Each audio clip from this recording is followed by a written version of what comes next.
911 emergency. From the 553 Sheldon, my sister not moving. What's the address? 553 Sheldon, there's blood everywhere. My sister is not moving. Okay, stand on line. You said shirt? Sheldon, 553 Sheldon, Southeast. It's a yellow house, please. Hurry up. 553 Sheldon Avenue, Southeast, so correct? Yes, please. He says she's not breathing. I don't know. She's not moving. I'm holding her head, please. Okay, all righty. Stand on line with me. I do have fire and police on the way. Stand on line with me. We're going to connect over to medical, okay? Please, please. Also breaking at noon, the Kent County Prosecutor's Office has issued a warrant charging 2 counts of open murder. Darrell Demond Brown is wanted in connection to the double murder of Keyona Griffin and Charlotta Barber Bay. They were shot and killed back in March. Police say all 3 of them lived inside a house on Sheldon Avenue Southeast. They also say Brown was dating Barber Bay before she was killed. The pursuit of Brown has led investigators to multiple states around the country. They're encouraging anyone with information to contact GRPD or Silent Observer. 10:25 a.m., March 13, 2019. A whisper breaks through the silence. "Can you just hurry up, please? I'm gonna die." The words are barely audible, desperate, terrified.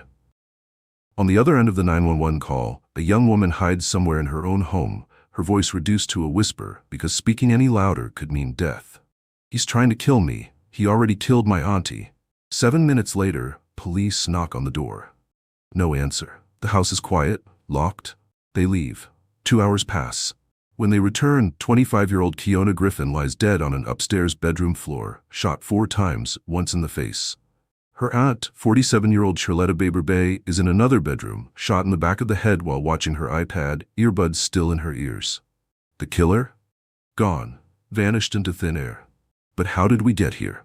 Welcome to Real True Crime 24/7. May you and your family stay safe wherever you are. Don't forget to subscribe, like, and share, because we bring you the parts the media never reported. Before we dive into this case, here are 4 shocking facts that will stay with you.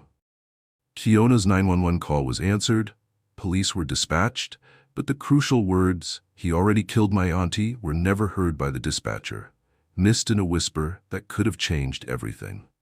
The murder weapon was found discarded in an alley, a stolen 9mm high-point pistol that police traced back to one of the killer's previous victims from 2005. Surveillance cameras captured the suspect calmly walking to a children's museum just hours after the murders, while police were still at the crime scene. 6 years later, the killer remains one of America's 15 most wanted fugitives, despite having lived his entire life in one city and having no social media, no phone, no job, somehow disappearing completely off the grid. This is the story of 2 women who died in their own home, a 911 system that failed at the worst possible moment, and a ghost who learned to live among us while hiding in plain sight. The question everyone's been asking: could these murders have been prevented? March 8, 2019, 5 days before her death. Keyona Griffin turns 25 years old. Her family gathers to celebrate. Her mother Anya, her brother Sanford, and her beloved aunt Charlotta. Friends would later describe Keyona as bubbly, fiercely loyal, the kind of person who lit up every room she entered. She lived at 553 Sheldon Avenue Southeast in Grand Rapids, Michigan. A modest yellow house she shared with her aunt Charlotta, her grandmother Jacqueline, and one other person. A man they all knew only as Jay. Keyona had dreams, goals. Her best friend Tia Jackson would later say, "For her to die like that, people don't believe it. I don't believe it." But there was something Keyona didn't like about her living situation. She didn't like Jay, didn't trust him, didn't want to see him every day in her own home. Her mother Anya would later reveal that Keyona had been seriously considering moving out because of him. Still, Charlotta was happy, and that mattered to the family. Jay was her first real boyfriend, and they wanted to see her smile. They tolerated him for her sake. That decision would cost them everything. Charlotta Barber Bay was 47 years old. Everyone who knew her described her the same way: sweet, trusting, nurturing. She wasn't social. She kept to herself, lived quietly in her small world. She had never really dated before, never had a serious relationship, She spent her days going to the public library downtown with her mother, reading, staying in her comfortable routine. Until one day she went to the library alone. That's where she met him. The man who called himself Jay. The man who would become her first real boyfriend. The man who moved into 553 Sheldon Avenue. Her family was happy for her. Finally, Charlotta had someone. They didn't know Jay well. He was quiet, kept to himself, stayed in the bedroom with Charlotta most of the time. But if Charlotta was happy, they were happy. She loved this man, Keyona Griffin would later tell investigators, and I want to believe that at one point he loved her too, that it wasn't this elaborate ruse just to have some place to stay. But what the family didn't know about Jay would change everything. His real name was Daryl Demon Brown. Born February 3, 1974. 5'8", 180 pounds, black hair, brown eyes. A man who looked, according to U.S. Marshals, very unassuming and could literally be standing behind you in a grocery checkout lane. But Daryl Brown had a past that the Baber Bay family knew nothing about. 14 years earlier, in 2005, Brown was arrested for one of the most brutal domestic violence cases Grand Rapids had ever seen. He held his then-girlfriend captive while her 4 children slept upstairs, one of them his own child. Court documents detail the horror. He bound her with cords, kicked her in the face, gagged her, urinated on her, doused her with lighter fluid, told her he had 2 guns and would kill her, then kill himself. She only escaped the next morning by getting on her daughter's school bus and begging the driver to leave immediately. During the investigation, she told police Brown had been very commanding during their relationship. And then she mentioned something that would become critical 14 years later. Her gun had gone missing around the same time she dated Brown. Despite the brutality of the attack, despite a judge ruling there was enough evidence for a felony kidnapping trial, Brown pleaded down to a misdemeanor domestic violence charge. He walked free. After his release, Reverend Robert Dean of the New Life Church of God in Christ spotted Daryl Brown rummaging through dumpsters behind his church on Jefferson Avenue Southeast. Taking pity on him, Dean allowed Brown to stay at the church. He was always very helpful, shoveling snow, cutting grass, Dean would later tell investigators. Nothing quirky, nothing that would arrest your attention, totally unassuming, totally mild-mannered. A Jekyll and Hyde personality, witnesses would later say. Brown had mastered the art of invisibility. No job, no social media, no phone, no friends to speak of. He lived off the grid, moving through Grand Rapids like a shadow, using multiple aliases: J.J. Robinson, Michael Richardson, Marcus Wright, Carter Brown, Derek Brown. When he met Charlotta at the library, he saw an opportunity, a trusting woman, a place to live, a family that asked no questions. By late 2017, he had moved into 553 Sheldon Avenue. The family didn't like him much, but they tolerated him. He was Charlotta's boyfriend. He stayed in the bedroom most of the time. Detective Kelly Brady would later write in her report, "What we were gathering was that most did not care for Jay and did not speak to him often." For nearly 2 years, Brown lived in that house. Quiet, unassuming, waiting. In early 2019, something shifted in the house on Sheldon Avenue. Keyona's discomfort with Jay was growing stronger. She didn't like seeing him every day. She didn't trust him. Her mother, Anya, recalls Keyona talking more seriously about moving out. But what was happening behind the closed bedroom door between Charlotta and Brown? No one knew. They kept to themselves, as always. Brown had no income, no job, no apparent means of support. He was entirely dependent on Charlotta and her family's hospitality. Looking back at Brown's 2005 victim's testimony reveals a pattern. He was commanding in relationships. He isolated his victims. He made them dependent on him emotionally while he was dependent on them materially.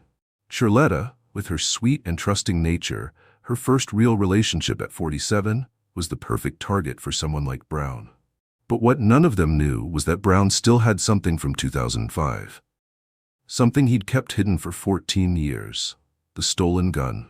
We may never know what specifically triggered Brown to commit murder on March 13, 2019. No one knows if there was an argument, a threat to leave, a discovery of his violent past. The family has no answers. What we do know is this. March 8, 2019 was Keyona's 20th birthday. The family celebrated together. 5 days later, both Keyona and Charlotta would be dead. "We didn't have any reason to think this man would do this," Keyona Griffin said. "Some people say he was a little strange, a little different, but they said that about my sister too. Just because you're quiet doesn't mean you're a murderer." But the signs were there, buried in court records from 2005, in the stolen gun that went missing, in the aliases he used, in his off-grid existence. Nobody looked. 8 a.m.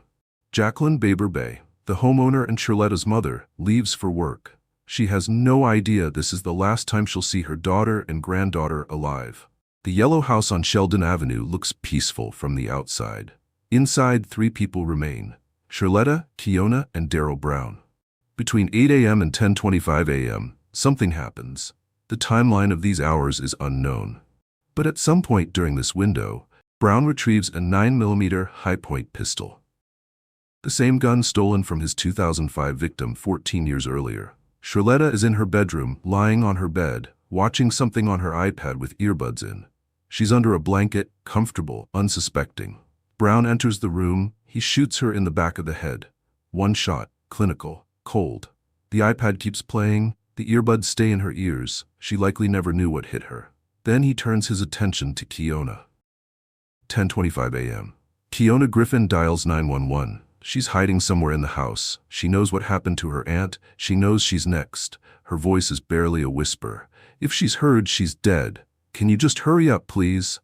I'm gonna die." The dispatcher asks for her address. She gives it, 553 Sheldon SE. Then she says the words that should have changed everything. "He's trying to kill me. He already killed my auntie. Can you hurry up, please?" But the dispatcher doesn't hear those crucial words. The whisper is too soft. "He already killed my auntie" disappears into the digital void. The call lasts just over a minute. Then it disconnects. Police are dispatched for a welfare check. 10:32 a.m. 3 Grand Rapids police officers arrive at 553 Sheldon Avenue Southeast, the yellow house, quiet neighborhood, no signs of disturbance from the outside. They knock on the door. No answer. They knock again. Still nothing. They check the windows. The doors are locked. Everything looks normal. There's no screaming, no sounds of struggle, no visible signs of danger. The officers make a decision. Without more information, without hearing that someone inside said, "He already killed my auntie," they have no legal grounds to force entry. They leave. Inside the house, Keyona Griffin is still alive. Still hiding. Still hoping the police will come back. They don't. At some point after the police leave, after Keyona realizes no one is coming to save her, Brown finds her. 4 shots, 4 bullets tear through her 25-year-old body. 1 bullet strikes her in the face. She dies on the floor of an upstairs bedroom. Brown then does something chilling. He calmly cleans up just enough to avoid immediate detection, gathers a few belongings and walks out of the house. He leaves the front door locked behind him. 12:47 p.m. 2 hours and 18 minutes after Keyona's desperate call, Sanford Cummings II, Keyona's brother, arrives at 553 Sheldon Avenue. He's here to check on his sister. Maybe she didn't answer his calls. Maybe he had a bad feeling. He enters the house. What he finds will haunt him forever. "Come to 553 Sheldon. There's blood everywhere, and my sister's not moving," he pleads to 911. His cries fill the recording. 553 Sheldon SE. "It's a yellow house. Please hurry up. My sister's not moving. Oh my lord, please. Keyona, please wake up, please." He's found her on the floor, blood everywhere, her eyes staring at nothing. 12:54 p.m. When Grand Rapids police arrive this time, they enter the house immediately. They find Keyona first, dead in an upstairs bedroom, shot 4 times. Then they find Charlotta in another upstairs bedroom, still lying on her bed, still under the blanket, the iPad still playing next to her, earbuds still in her ears, shot once in the back of the head. The crime scene is processed. 2 women murdered in their own home, the killer long gone. But who was the killer? The 4th resident of the house, Charlotta's boyfriend Jay, is nowhere to be found. Detectives search the house for clues to Jay's real identity. In Charlotta's room, Detective Kyle Johnson finds a box of personal items. Inside are old letters from when Charlotta's boyfriend was in jail. "I found some old jail mail letters to Charlotta from a man named Daryl Brown," Johnson wrote in his report. In one of them, Daryl tells Truletta that his name is Daryl, but he goes by Jay. They had their suspect. Daryl Demon Brown, 45 years old, with an extensive criminal history including domestic violence and assault. Hours after the murders in an alley northwest of 5 and 53 Sheldon Avenue, Detective Captain Kristen Rogers spots something. A freshly tossed box of ammunition, a white plastic bag with a gun muzzle visible. Inside, a 9mm high-point pistol. Ballistics tests match the gun to casings found at the crime scene. But there's more. This gun was reported stolen in 2005 by one of Brown's previous victims, the woman he'd tortured and nearly killed. He'd kept the gun for 14 years. Waiting. Police canvass the neighborhood for surveillance footage. What they find is stunning. 3:24 p.m., while police were still processing the crime scene, Brown enters the Grand Rapids Children's Museum, just a mile north of the murder scene. He tells staff he knows someone inside. They make it clear he cannot wander the museum. He leaves 12 minutes later, 3:44 p.m. A business camera captures Brown walking in a different area of the city. Investigation later reveals one of Brown's ex-girlfriends picked him up and dropped him off in that neighborhood. Then nothing.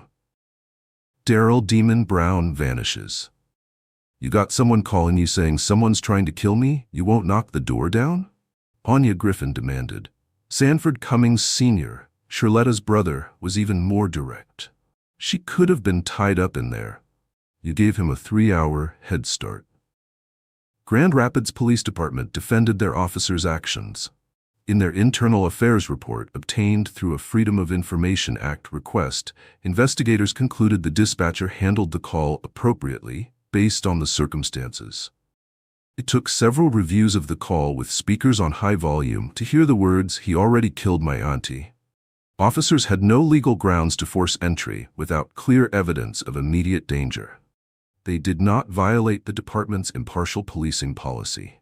Kent County Prosecutor Chris Becker backed the police. I don't think there was anything quirky with the police response. They did what they were trained to do. Communications manager Karen Chadwick wrote, "It would have been helpful if the whispered words had been discerned, but that would not have changed the incident type or priority of the call." But the family pushed back hard, pointing to a disparity they believed was at play. If it would have been East Grand Rapids, Forest Hills, or some other affluent area, they would have come with the whole cavalry. Sanford Cummings Sr. said, "The house would have been surrounded, and they would not have left until the owner came or they found out who was in that home." The internal affairs investigation concluded there was no evidence the officers knew the race of the 911 caller. Therefore, no racial bias could be proven. But the question lingered, would the response have been different in a different neighborhood? February 2020. Almost 1 year after the murders. Arrest warrants are issued for Daryl Demon Brown, 2 counts of open murder and receiving/concealing a stolen firearm. Brown is now officially wanted for double homicide. July 2021. The U.S. Marshals Service declares Brown one of America's 15 most wanted fugitives. A $25,000 reward is offered for information leading to his arrest. Acting U.S. Marshal Bruce Norden tells the press, "He looks very unassuming and could literally be standing behind you in a grocery checkout lane." The problem? Brown has no social media footprint, no phone, no job, no friends. He's lived off the grid his entire adult life. The unusual part about it is how he's been able to just completely disappear, Prosecutor Becker admits. Usually we have something, but even when Brown was here, he didn't have a job. As far as we know, he didn't have friends, so there were no phones, no social media. Authorities believe Brown fled Michigan shortly after the murders. He has family ties in Milwaukee, Wisconsin, Columbus, Ohio, Atlanta, Georgia, and Arizona. In 2019, police received credible tips he might be in Atlanta. In early 2024, there were possible sightings in Dayton, Ohio. But nothing concrete, no arrests. He's used multiple aliases throughout his life. J.J. Robinson, Michael Richardson, Marcus Wright, Carter Brown, Derek Brown, Daryl Robinson. He's a ghost who learned long ago how to disappear. "We're never going to give up," Keyona Griffin declared. "He needs to pay for what he did, and it's not if he gets caught, it's when he gets caught." Tia Jackson, Keyona's best friend, added, "They might as well give him up. He's gonna get his, whether he wants it or not, because karma is crazy." The family still gathers at memorials for Keyona and Charletta. The pain hasn't dimmed. The anger hasn't faded.